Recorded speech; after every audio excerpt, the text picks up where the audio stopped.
Bom, pessoal, eu coloquei dois exemplos aqui para vocês referentes a essa última lista, tá? Para auxiliar vocês, então, a conseguir resolver as questões. Então, aqui, o que nós precisamos, né, para resolver essas questões? Como eu já falei para vocês, aqui na Química, a gente sempre precisa de uma calculadora. Então, antes de começar, vocês já peguem a calculadora de vocês. E, além disso, nós precisamos da nossa tabelinha de conversão de unidades, né? Porque, de vez em quando, a gente vai precisar converter alguma unidade. Então, tenham à mão a tabela de conversão de vocês, tá? Então, olhem só. O que fala a questão número 1? Ele pede para nós calcularmos a energia, tá? Então, a energia E é a minha incógnita, certo? A energia do quê? De um fóton de luz amarela, né? O fóton nós já vimos que está relacionado aqui à teoria quântica, tá? Então, nós já temos uma equação referente a isso, né? A energia, por exemplo, relacionada aos fótons. Que equação é essa? A equação de Planck. Então, já vamos colocar aqui a equação, né? Onde E é igual ao quê? A constante de Planck, que era o H, vezes o meu F de frequência, tá? Posso ainda colocar já aqui, né, para nós, o valor da constante de Planck, que como ela é uma constante, né, vai ser sempre igual, tá? Então, conforme nós temos ali, né, no nosso material, o valor da constante de Planck, ela é de 6,626 vezes 10 elevado na menos 34 joules, unidade de energia, né, vezes o segundo, que é a unidade de tempo. Bom, então uma equação nós já temos, tá? Vamos continuar lendo. Então, calcule a energia de um fóton de luz amarela que tem um comprimento de onda de 589 nanômetros. Então, a gente precisa saber, né, qual é o símbolo de comprimento de onda. Então, nós vimos anteriormente que o comprimento de onda é dado em lambda, né?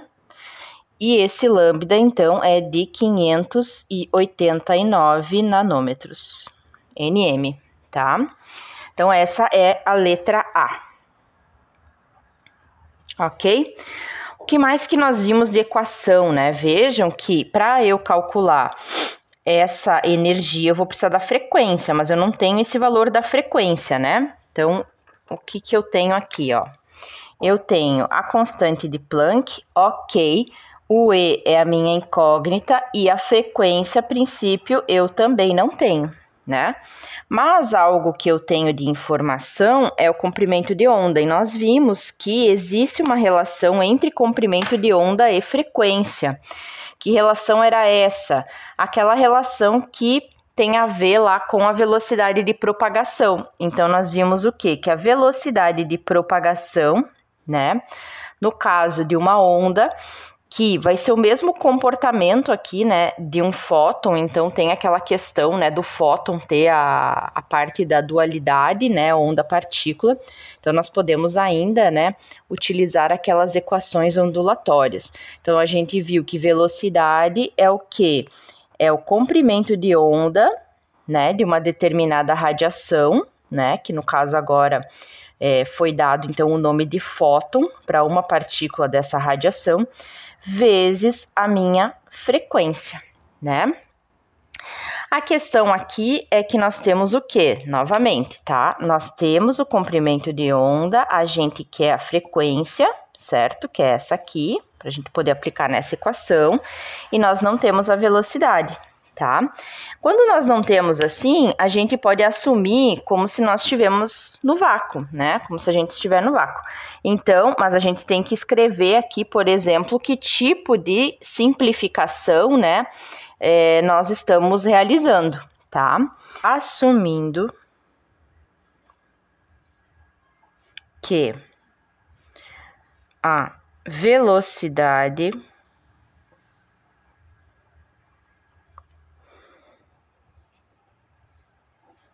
de propagação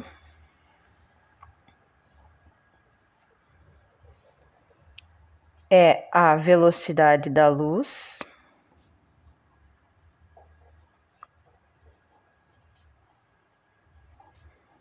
agora o detalhe, no vácuo, porque essa nós sabemos qual é o valor, né? A velocidade da luz no vácuo, que é aquela que nós chamamos de C. Então, a gente assumindo que V tem um valor de C, né? A gente consegue resolver. Qual era o valor de C, que é a velocidade da luz no vácuo? Inteiro, né? Era 299 lá, milhões 792.458 metros por segundo, tá? Então, se nós assumirmos que nós estamos no vácuo, a gente tem o valor, então, da velocidade, temos o comprimento de onda, nós encontramos a frequência, né? Quando a gente encontra a frequência, nós temos a constante de Planck e a gente acha a energia do fóton, ok? Então, vamos lá. Eu vou trocar aqui de caneta, tá? Olha só. Então, primeiro, resolvendo aqui, né, a velocidade. Então, vai ser a velocidade do vácuo, 299.792.458 metros por segundo, já está numa unidade dentro do sistema internacional, então, beleza, né, podemos utilizar essa unidade.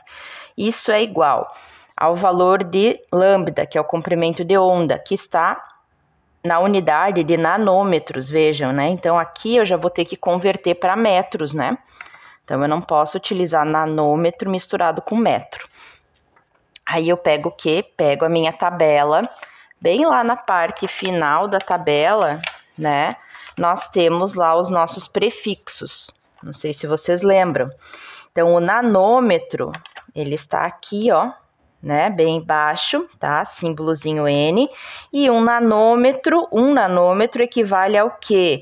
A 10 elevado na menos 9 da unidade básica, que nesse caso é um metro, tá? Então, nós dizemos o quê? Que um nanômetro, ele é igual a 10 na menos 9 do metro, né?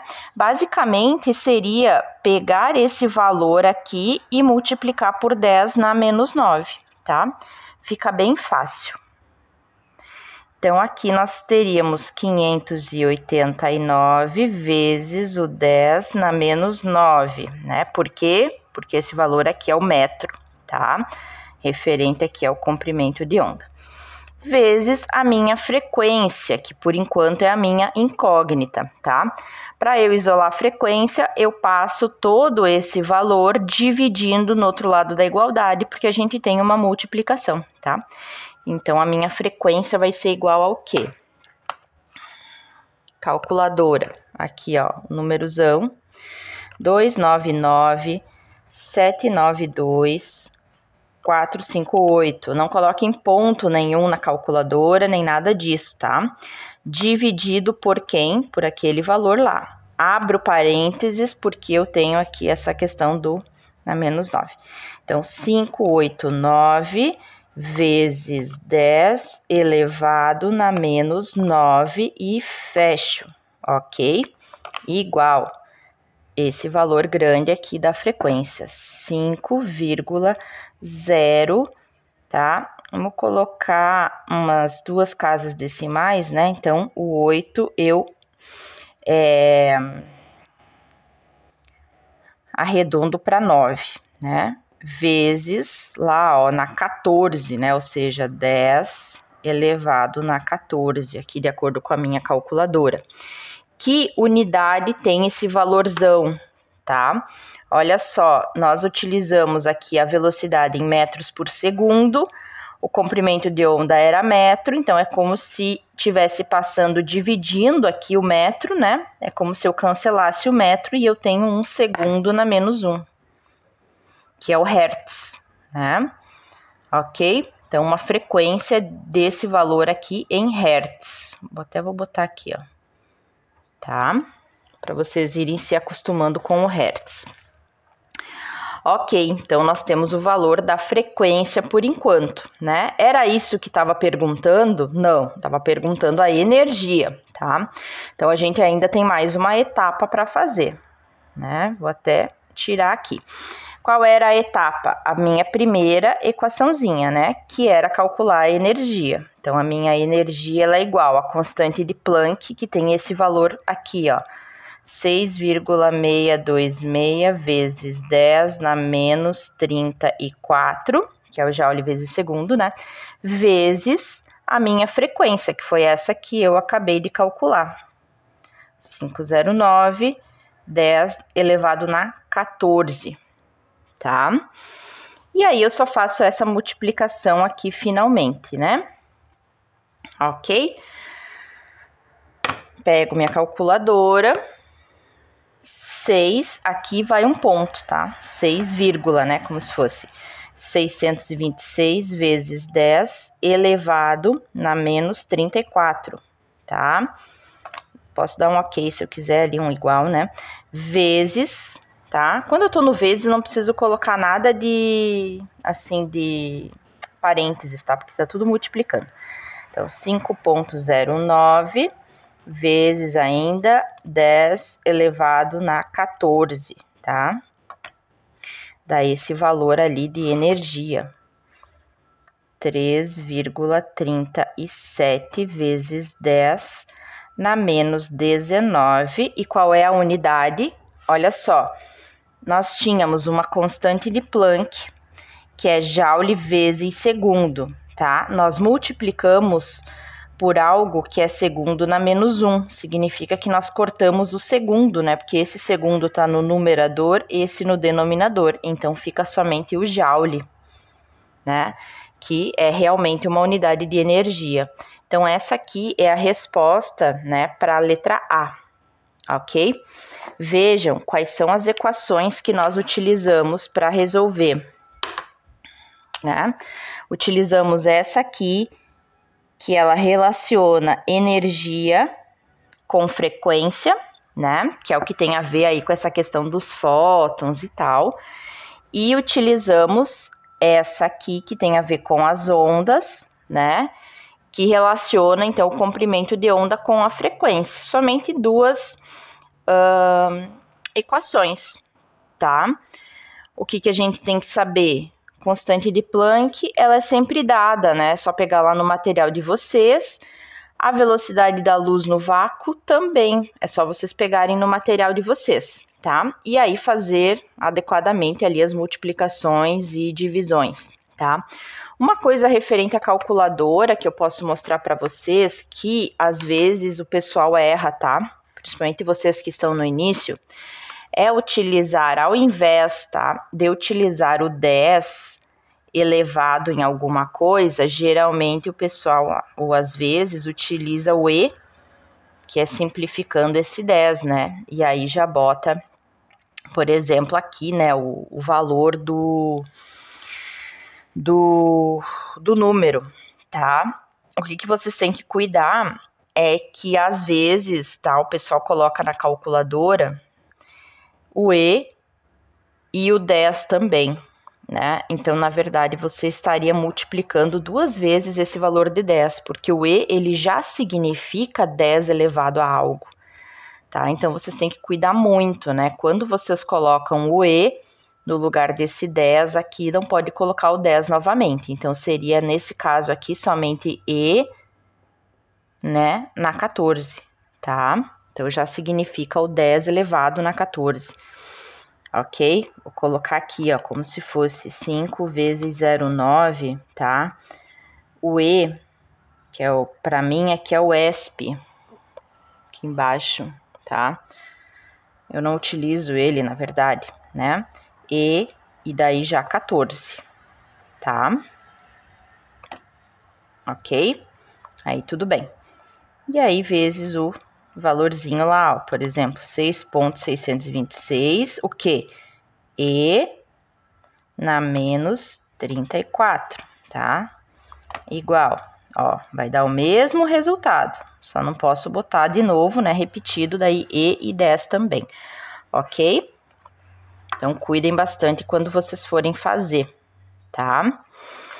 E olhem só que legal, né? Nós temos também aqui uma letra B que eu coloquei para vocês, né? Que fala o seguinte: qual a energia associada a 1 mol desses fótons? Então, olhem só, essa energia que eu calculei, ela é referente a um único fóton, né?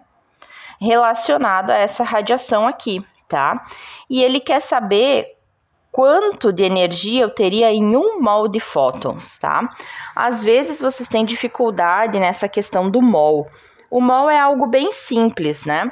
Vocês podem associar ele tipo quando a gente simplifica e fala, ao invés de 12 ovos, por exemplo, nós falamos uma dúzia, né? Então é muito mais fácil a gente falar assim, olha, me vende, por exemplo, 2 dúzias de ovos, né? Do que falar, me vende 24 ovos, tá? O mol é exatamente a mesma coisa, é só uma forma de eu simplificar um valor que é muito grande. Então imaginem só, tá? Digamos que eu tenha, por exemplo, essa caneta, tá? E digamos que essa caneta, ela, né, a gente sabe, ela é feita de vários átomos, tá? Então imaginem se eu dissesse assim para vocês, olha, quantos átomos tem nessa caneta? Imaginem o valor enorme que vocês teriam que me responder, né? Vocês sabem disso, o mol ali, o mol não, né? O átomo, ele é tão pequenininho que aqui teriam, sei lá, milhões, bilhões ou mais ainda, trilhões de átomos. Então não adianta, né, eu falar esse valor enorme. Então, como a gente sabe, né, que o tamanho do átomo é muito pequeno, sempre que a gente trabalha com algo macroscópico, que é o nosso caso, né, a quantidade de átomos daquilo seria absurda, ou de moléculas também e tudo mais, né? Então, sempre que a gente quer abreviar como se fosse, né, um determinado número de algo, tipo, pode ser de partículas, pode ser de átomos, pode ser de moléculas, pode ser nesse caso aqui do fóton. Então, sempre que a gente falar 1 mol de qualquer coisa, não interessa do que, nós estamos falando, né, de um valor, tá? Eu vou pegar aqui, que me faltou folha, né? Tá? Então, o mol, ele é o quê? Tá? 1 mol, ele equivale a 6,022 vezes 10 na 23, tá? De alguma coisa, vou colocar assim, tá? De alguma coisa, tá? O que eu quero dizer que é esse alguma coisa? Pode ser assim, ó, nesse caso, 1 mol de fótons seria essa quantidade de fótons, né?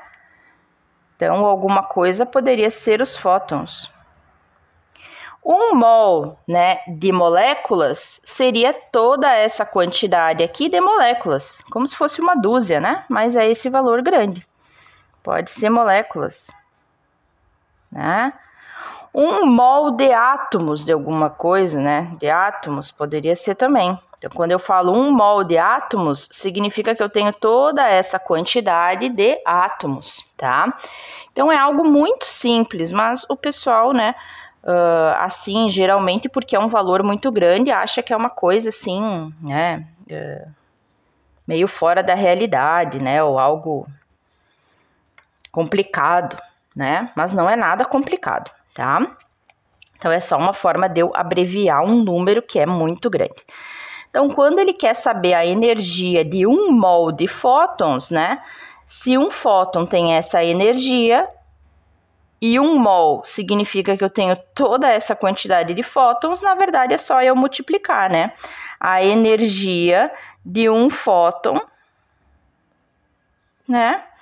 Vezes como se fosse o número de fótons. Qual é esse número de fótons? É 1 mol de fótons, que 1 mol significa aquele valorzão lá, 6,022 vezes 10 na 23 fótons. Então, é uma multiplicação simples. Então, a energia de 1 mol, vou botar aqui, né, tá? seria aquele valor lá, 3,37 vezes 10 na menos 19, vezes o 6,022 vezes 10 na 23, que é a quantidade de fótons que eu tenho num mol. Então, faço essa multiplicaçãozinha aqui.